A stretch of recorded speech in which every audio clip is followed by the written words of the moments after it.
The Taliban's official flag no longer hangs over its new offices in Doha. Instead, it appears to be partially hidden behind the guarded wall, which is now covered with holes, after the sign that hung there threatened to derail the Afghanistan peace talks before they even started.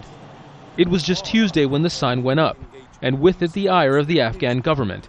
It read the Islamic Emirate of Afghanistan, what the Taliban called the country when it was in charge. At the UN on Thursday, officials still expressing outrage. Raising the Taliban flag on Tuesday in Doha was just a reminder of a dark and bloody past from which our country still struggles emerge. The symbolism prompted the president of Afghanistan, Hamid Karzai, to pull out of future talks with the Taliban and also with the United States. But the Afghan government says if agreed conditions are met, it may be willing to reconsider talks. U.S. officials sound more upbeat.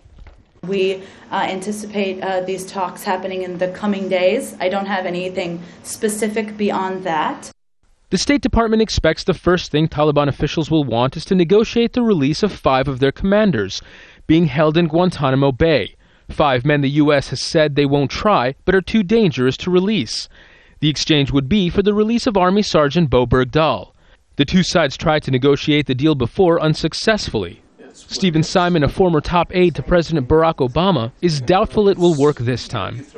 I don't think Karzai is very enthusiastic, and unless he's really on board, you can't really get anything going. I think the conditions for the U.S. and Taliban to get it on, especially if those conditions hinge on this prisoner exchange, I think that's also a long shot. Publicly, U.S. officials say they agree, but they believe the only way to find a long-term solution is by talking, not fighting. It now appears they'll do both in the weeks and maybe months ahead. Zein, Basravi, Al Jazeera.